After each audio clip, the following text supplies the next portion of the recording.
SpongeBob! So, putting air holes in here. There is a trick to it if you want to use a drill, right? So you have to only push slightly and kind of let the drill do the work. Otherwise, it will split. So you kind of just hold it on there, full pelt. Hold it on there. Slightly add pressure. And boom. Perfect hole. You know what I mean? You know what I mean. Cool.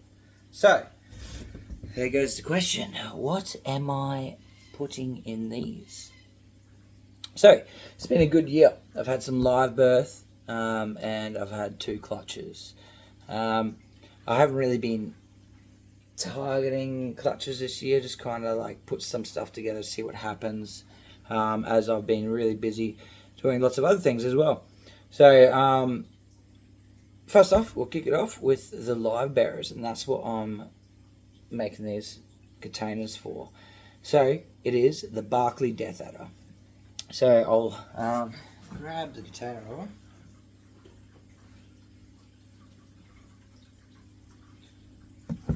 So, there's about 14 of them from what I originally counted, but I'm not too sure if there's a little bit more or a little bit less. So, I'll get one out. I'll put it on top of this tub. I'll show you.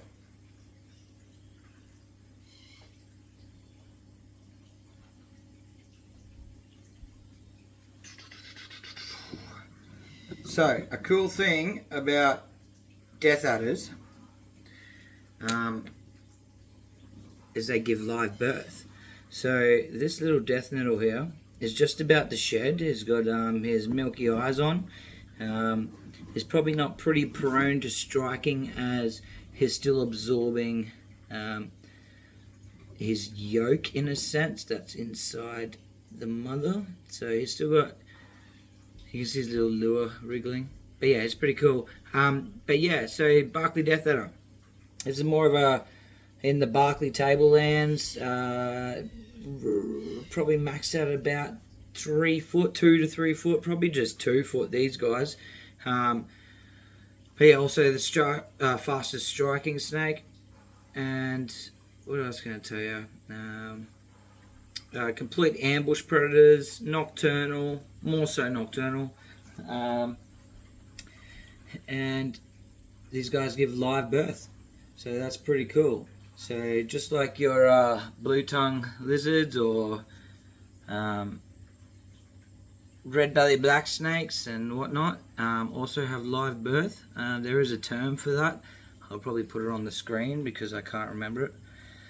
But yeah, you can see in his eyes, they're milky, because he's just about to do his first shed. So his colours will really brighten up a fair bit after the first shed, but even again after the second and third shed. But just for a perspective, he is tiny. So he's probably, I don't know, probably one of the smallest babies. It's kind of like the Antaresia, but in the elapid world. Just the smallest little babies. Luckily, these guys have a larger head, so they will be able to eat something a little bit more substantial than trying to get your Antaresias to eat.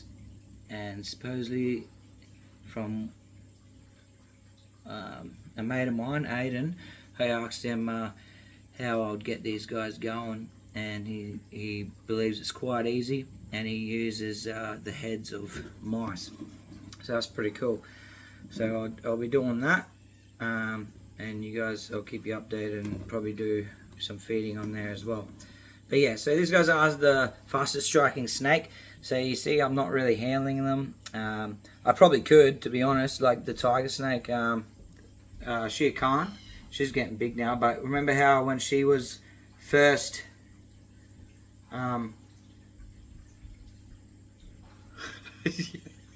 remember how she was assist fed at the very beginning?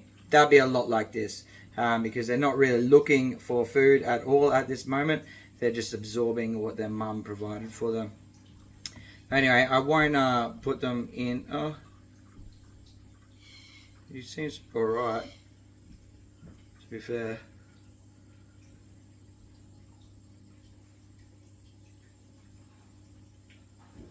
There we go. I don't want to let him crawl on me because that's crazy. But yeah, as you can see, he's not defensive at the moment, and also he is not looking for food. But anyway, we will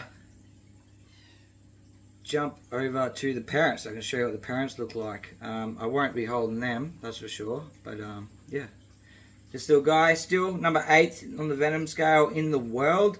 So a lot of nasty neurotoxins. Definitely make your day really, really shit. Another bad thing is they will grab and they will hold on. And they just hold on like this. I see it when they do their feeding. I don't know in a defensive response if they'll just let go. But I know in their feeding, they just latch and stay. So pretty crazy snake, as they will just dump all of their venom into you.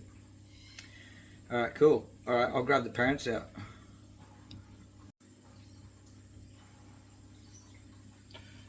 So this here is the dad. There's darker, nice stripes.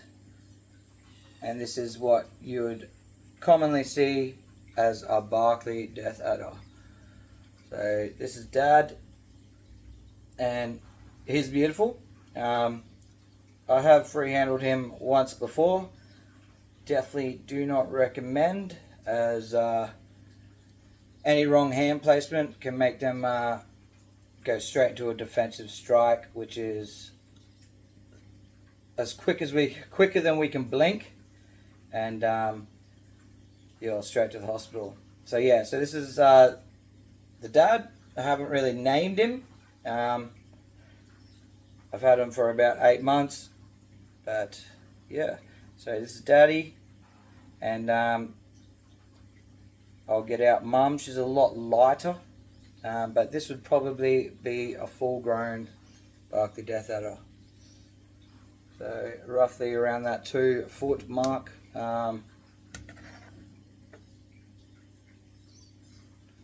As you can see, super cool.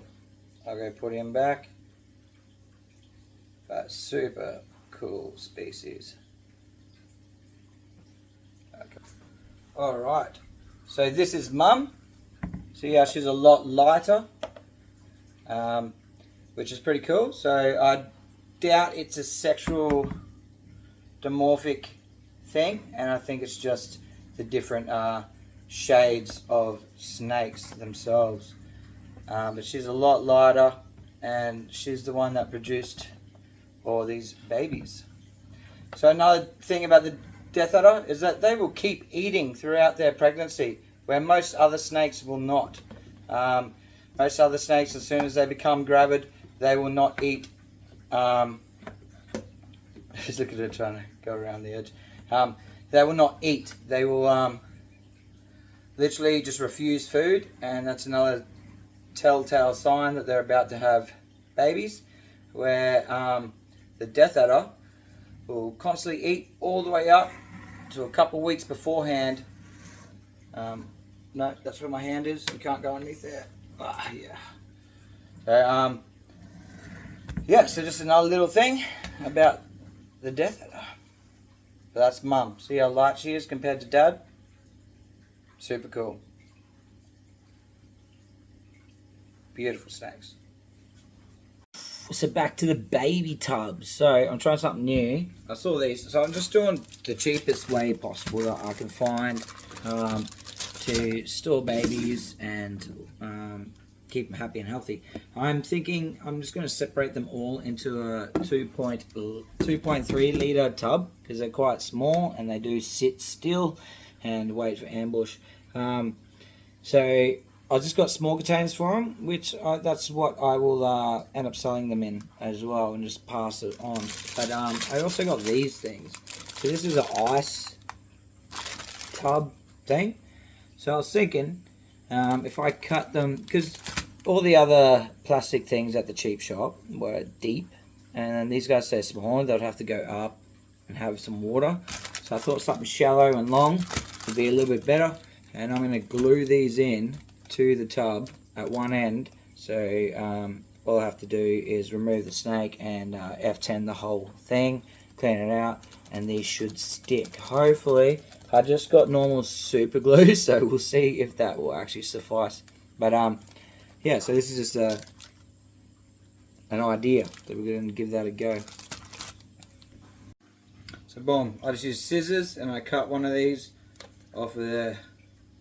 Alright, and the plan will be glue it in one end of the tub like so, and then that will be the water dish.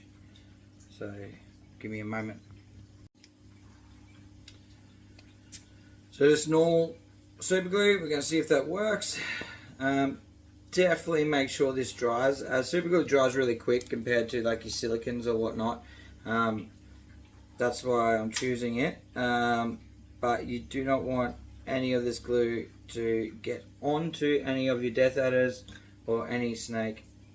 So definitely make sure it dries. So I'm going to put it right there. I'm going to hold it there for a moment.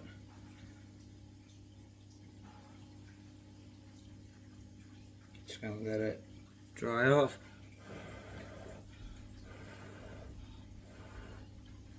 I think it only takes, how long does this take?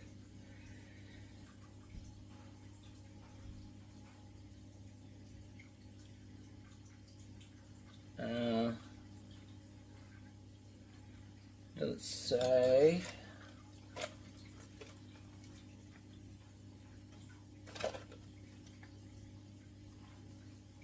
it doesn't say really. Press and hold together for 30 seconds. So realistically it should tack off within 30 seconds, and then we'll see how not long enough. So I did put a lot on there, so might need to let it dry. Alright, I'll let it dry and I'll let you know how long it took. So 10 are done. We've got 4 to go. Just gotta I'm just gonna put 10 in there, just in case I don't know how many I've got exactly. I just did a quick count. I'm gonna put some of this recycled kitty litter into here as well, so they can bury themselves and feel safe. And that's about it for them. And then I'll put them in all the containers into a lockable 3-foot spare enclosure I have that I can lock. So, and then also each one of them will get a venomous sticker put on there. This is just a sheet you can buy down at Officeworks, and it's just a sticker sheet, and then you just put it through the printer yourself, and then you cut them out and you put them onto every container. Just like that. So danger, venomous snakes. Awesome. Recycle, repeat. So this is the kitty litter that I use. It's just recycled paper. There's no added smells or anything, nothing added to it. It's all recycled paper. So there's nothing bad in there. I got this from Nick's Pet Needs down at Bundamba there. Boom, so there we have it, guys. 4 holes on each side. Venomous sticker, water, and Death Adders, they like to submerge themselves into the substrate, so a hide is not really needed.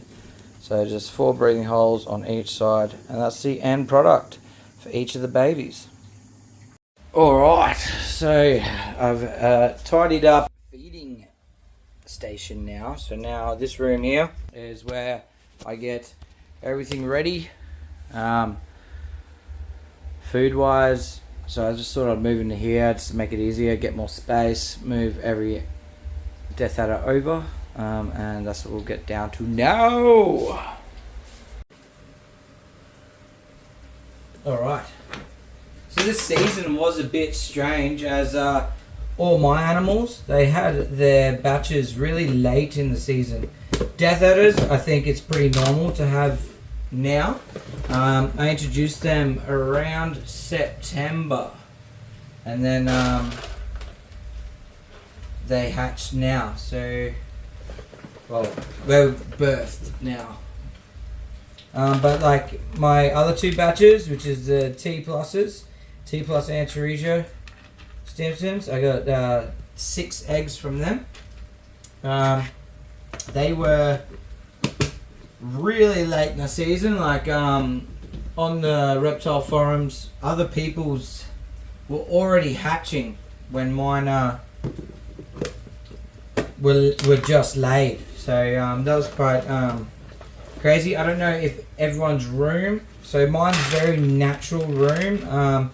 The whole room just runs off the temperatures that are going on in my house, as well as their own like heat mats or heat lights, or depending on the species.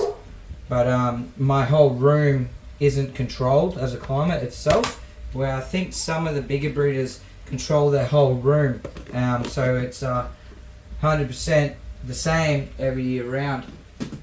But yeah, mine is literally just going off heat from the weather, and then also their individual enclosures. Nothing too special. I also got the olives. So I got albino olives this year, hopefully, fingers crossed.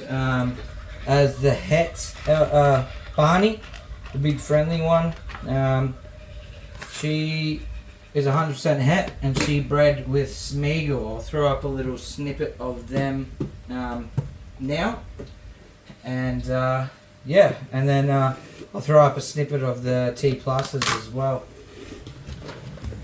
But I'm just going to quickly fill all these up, and then I will be back.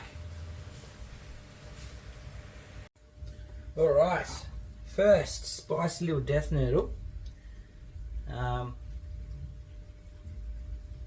Is going in. Hey mate, are you a bit bawdy, or are you pretty good, mate?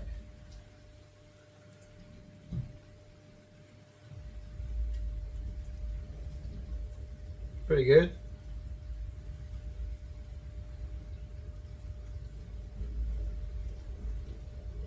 I'll just pop them in here. There you go. So obviously these tubs aren't going to be forever.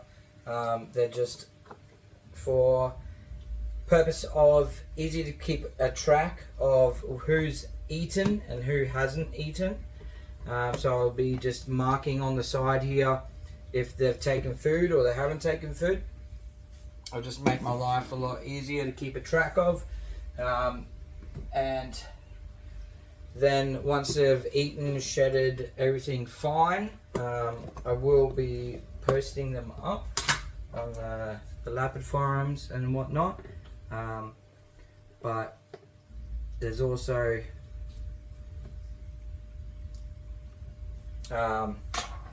if they all don't sell, I'll probably donate them on to different exhibitors, or just become even the Venom Lab, New South Wales. I'm not sure yet. I'll see. I'll message around and see if anyone needs any. But yeah, so these guys aren't really that pricey. They're only about $250 each, which most elapids, to be fair, with most venomous, it's all like that. They're all cheaper, because just the supply and the demand isn't really there. There's only a few people with a venomous license out there that can actually legally have these guys. So, you know what I mean. So it just means that that the supply to the demand isn't there. They all look pretty similar to each other. They're all really dark right now because they haven't even done their first shed. But once they've done their first shed, they'll really brighten up a lot. I can see there's some slightly darker than the others, so some will turn out a lot like mum and some will turn out a lot like dad. I haven't seen any deformities or anything like that, so they're all pretty healthy looking, which is awesome. So I'm just going to keep doing this and I'll get back to you shortly.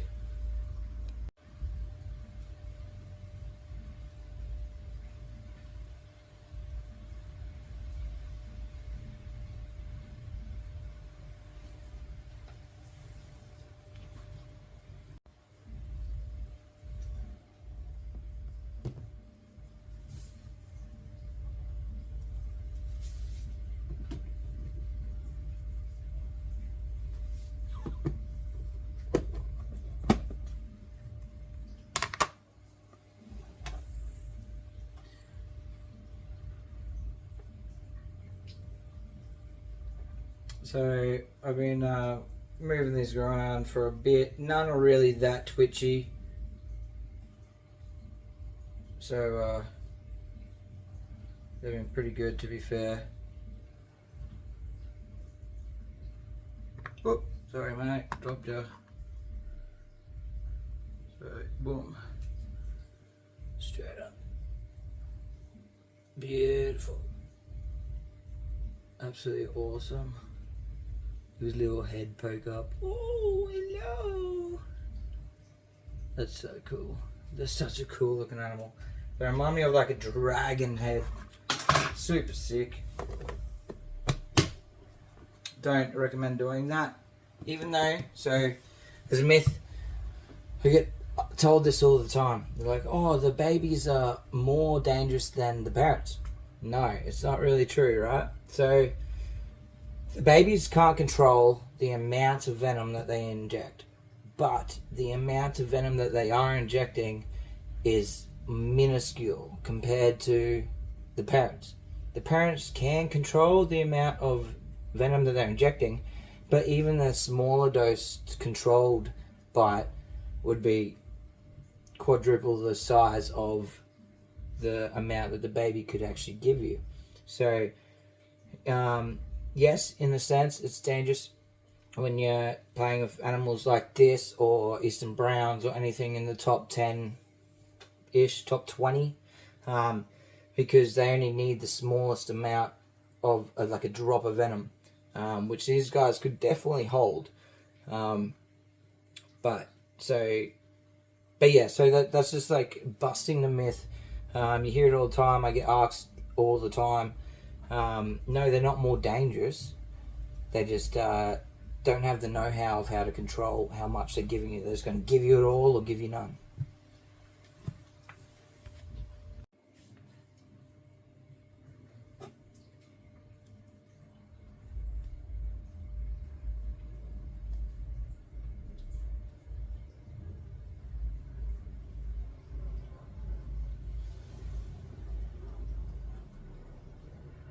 So cool. It is 14, so I'm just going to go finish off the other 4 tubs and put these guys in, and then I'll show you where I'm locking them up. And yeah, alright, stick around. All labelled and ready to go in. Woo! Already hiding. See, that's why the substrate is good.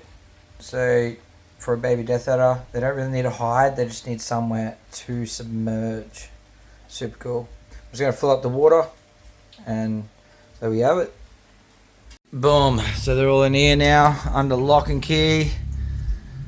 I got a 40-watt night light in there, but I'll turn that off in the hotter days. But yeah, there you go. That's it today, guys. Cheers tuning in, and hopefully I get more videos out in the new year. Peace, guys.